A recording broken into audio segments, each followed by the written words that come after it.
Ruth Harris walked into Edward Miller's office with an old envelope, trembling hands, and a debt she knew she could not fully pay. She wasn't hiding from responsibility. She wasn't pretending the money didn't matter. She simply had nothing left after burying her husband, paying medical bills, and trying to survive one painful month after another. But Edward Miller believed mercy had limits. To him, a debt was a debt, and feelings didn't change the numbers on a page. Yet what Edward didn't know was that Ruth's widow's faith would expose something much deeper than an unpaid bill. Because sometimes the person we think owes us something becomes the mirror God uses to reveal what we owe Him.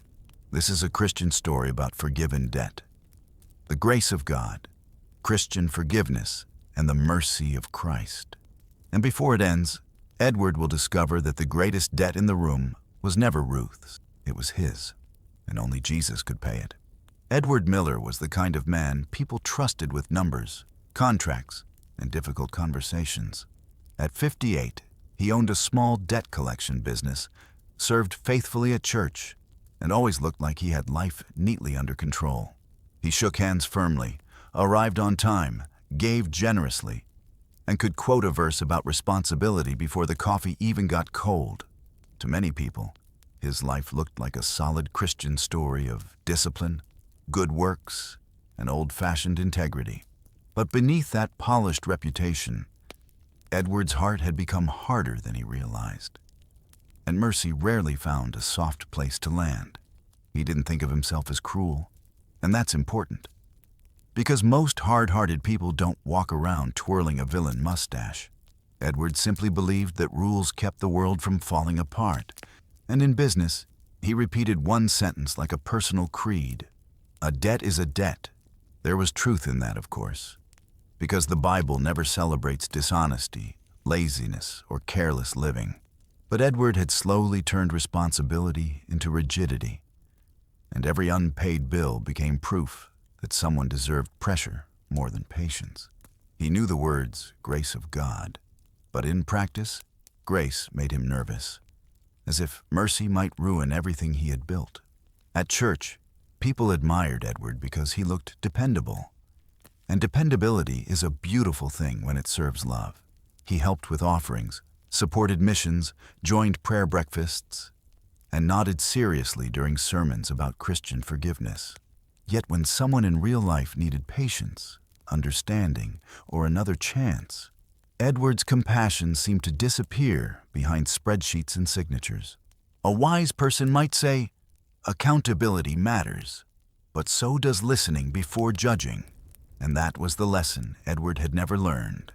He could balance accounts with impressive precision, but he had not learned how to weigh a broken person's burden with the mercy of Christ. The strange thing was that Edward believed deeply in being forgiven by God, but struggled to let forgiveness change how he treated others.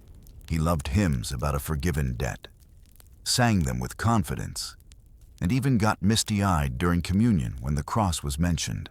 But Monday through Friday, his office told a different story, one where people were measured mostly by what they owed and how fast they could pay. Widow's faith, sacrificial love, quiet suffering, and hidden obedience were not categories on his forms, so he often missed them completely.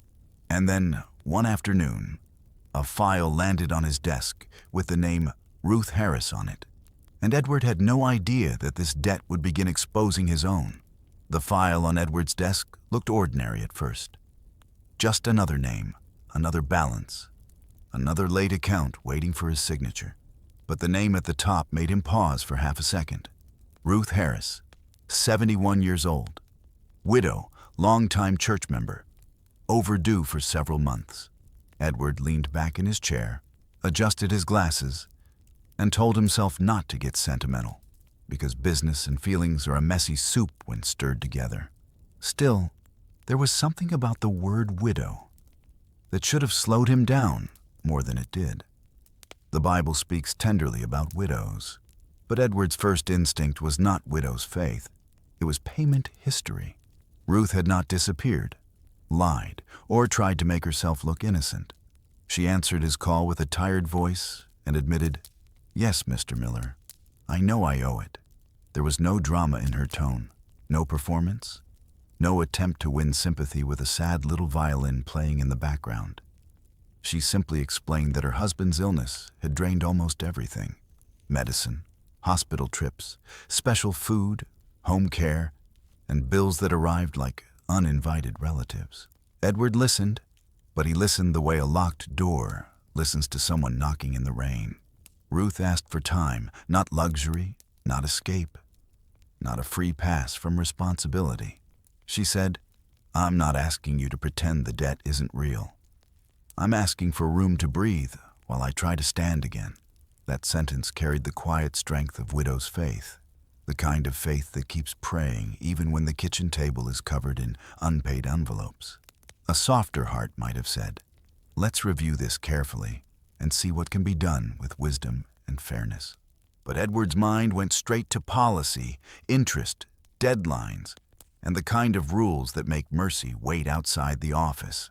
He opened the account details, calculated the late fees, and prepared the documents as if Ruth were just another number in a long list of problems. The strange thing is that Edward believed in Christian forgiveness, but he treated financial weakness like a moral stain that always needed pressure. He forgot that the grace of God does not make truth disappear. It teaches truth how to walk with compassion. The mercy of Christ never excuses sin, but it does move toward the crushed instead of stepping on them to prove a point. And when Ruth finally came to his office in person, carrying a worn purse and eyes full of exhaustion, Edward's heart was about to face a test no spreadsheet could solve. When Ruth Harris sat across from Edward, she looked smaller than he expected. Not weak, but worn thin by years of carrying too much.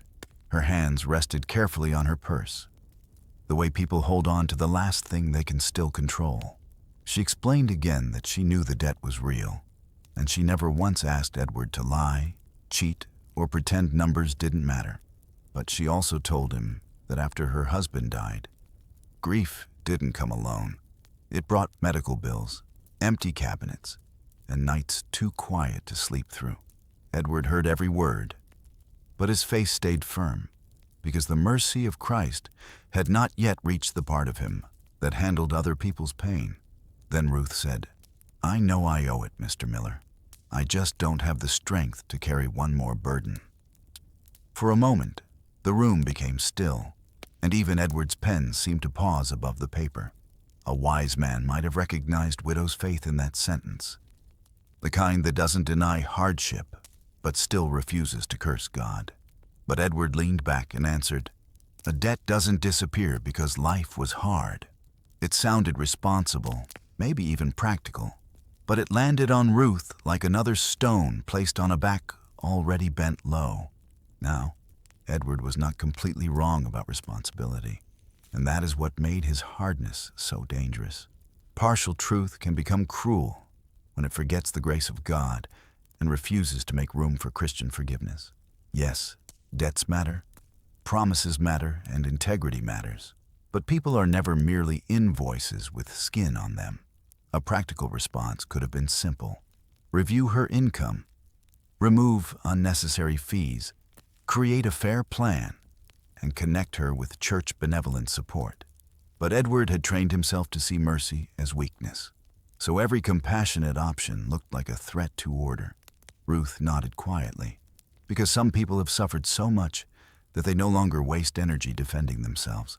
She thanked him for his time, stood slowly, and promised she would bring whatever she could, even if it wasn't enough. Edward watched her leave and told himself he had done the right thing, the professional thing, the responsible thing.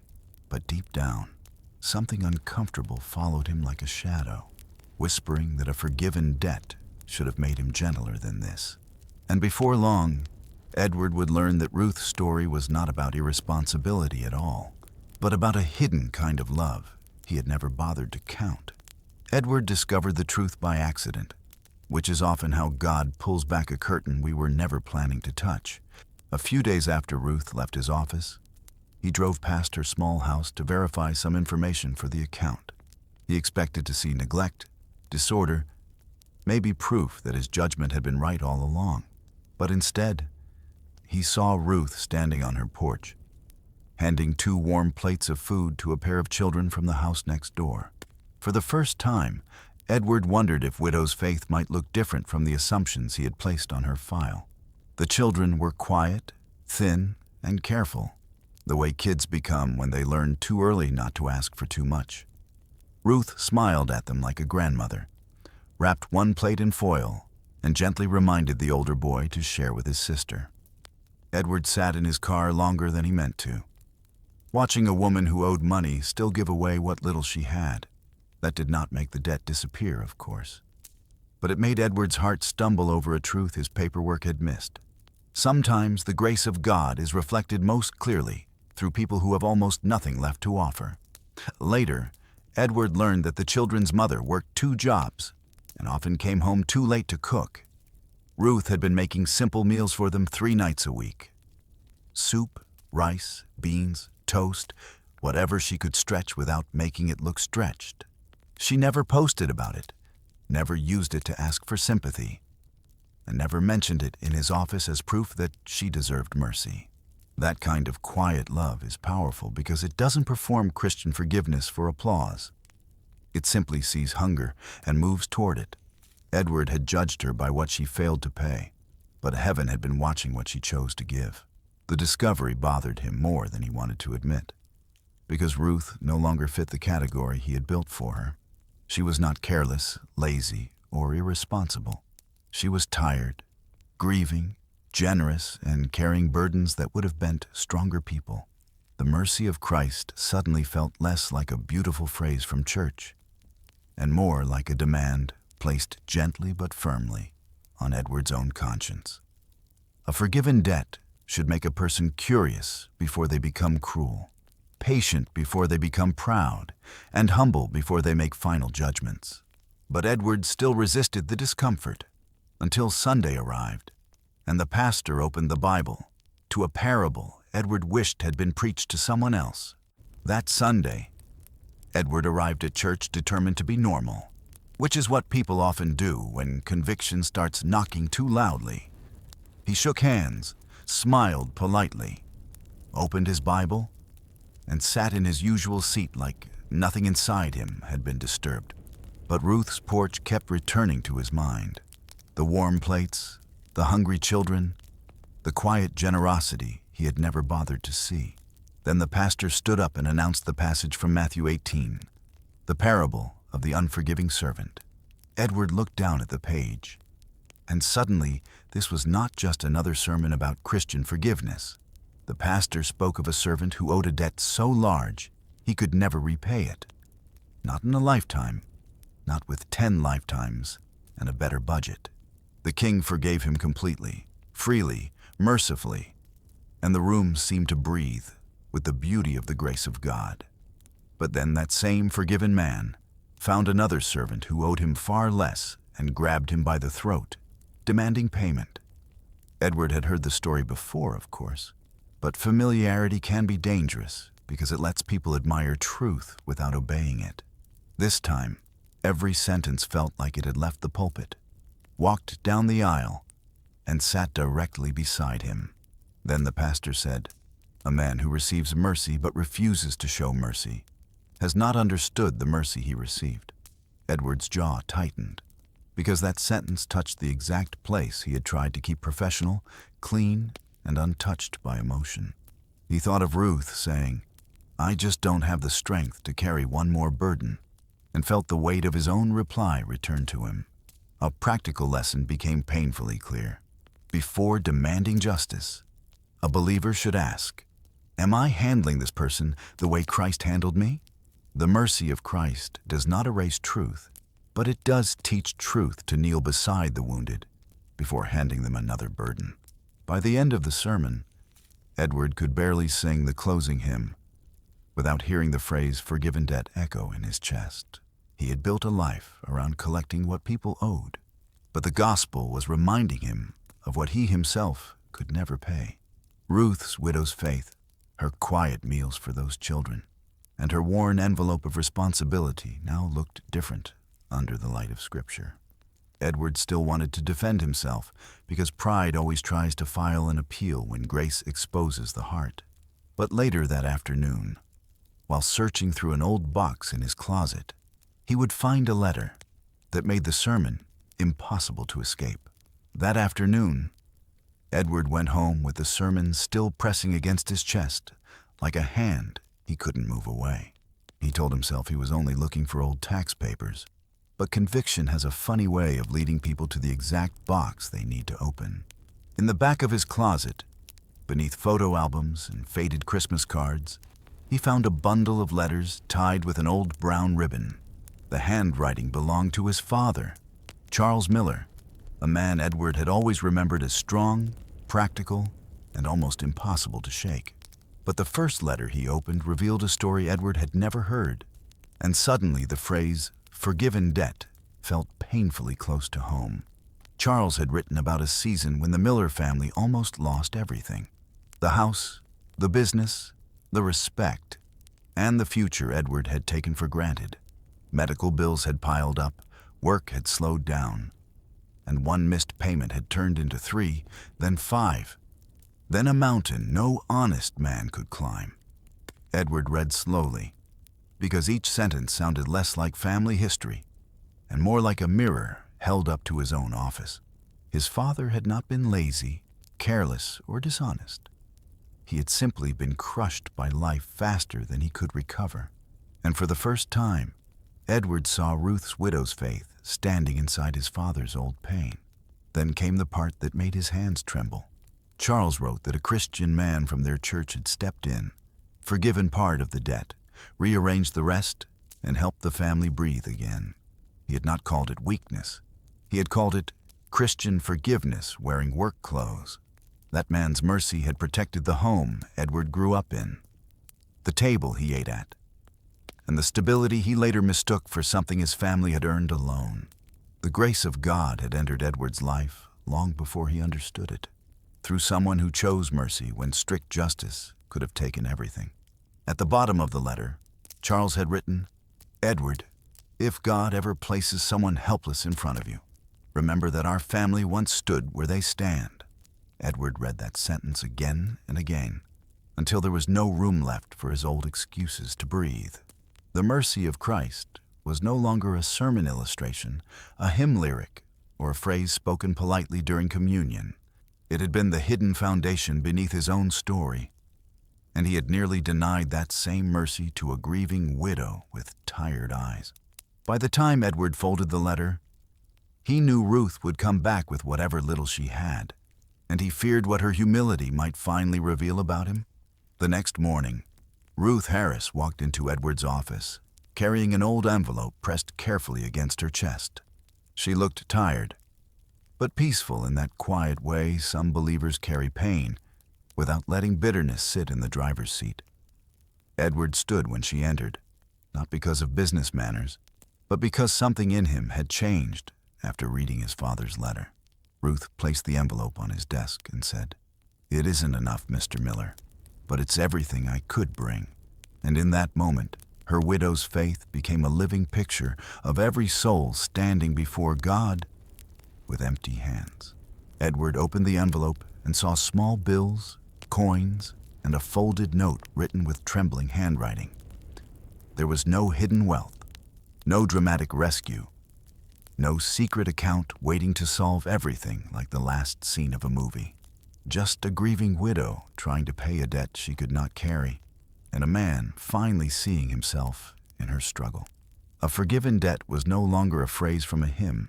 It was the story of the cross sitting right there on his desk. Because before God, Edward also had a debt no discipline, reputation, or religious effort could ever pay. He looked at Ruth and said quietly, "Mrs. Harris, I came to collect a debt, but God sent you to remind me of mine." Ruth didn't understand at first, so Edward told her about the sermon, his father's letter, and the mercy his own family had once received.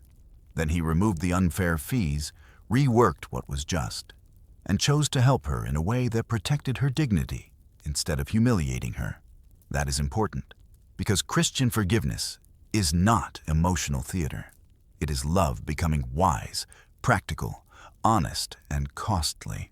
The grace of God does not make people careless with truth. It teaches them to carry truth with the mercy of Christ. Edward did not become perfect that day, and the story does not need to pretend he did. But something in him bowed before the gospel.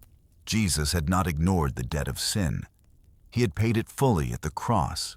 From then on, Edward began handling people differently, asking better questions before making hard decisions, and remembering mercy before reaching for pressure. He learned that justice without compassion can win an account and lose a soul, but grace can restore what cold correctness often breaks. And as Ruth left his office with tears in her eyes, Edward finally understood that the greatest payment in the room had not been made with coins, but with the blood of Christ. Maybe Ruth's story is powerful because every one of us understands what it feels like to owe more than we can pay. Maybe your debt is not money. Maybe it is guilt. Maybe it is regret. Maybe it is the memory of what you said, what you did, what you hid, or what you failed to become. But the gospel does not begin with a person walking proudly into God's presence with full pockets and perfect records.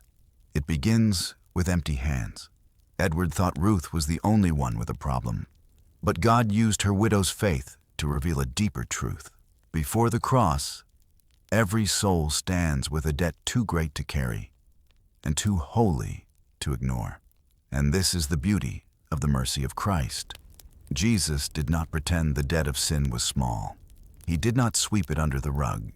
He paid it completely with his own blood. That is the grace of God. That is Christian forgiveness. That is the meaning of a forgiven debt. So here is the question. If Christ has forgiven you so much, who are you refusing to treat with mercy? Who have you reduced to their mistake? Who have you judged by one unpaid bill, one bad season, one failure, one weakness, or one chapter of their life? Mercy does not mean ignoring truth. Mercy means carrying truth with the heart of Jesus. So before you condemn, listen. Before you pressure, understand. Before you demand everything from someone already broken, ask yourself, am I treating this person the way Christ treated me? Because the cross reminds us that we are not saved by what we were able to pay. We are saved because Jesus paid what we never could. If this Christian story touched your heart, write "forgiven" in the comments. And tell me, have you ever received mercy when you knew you didn't deserve it? Subscribe to When God Writes and turn on notifications so you don't miss the next story about real life, real faith, Christian forgiveness, and the hope of returning to the mercy of Christ.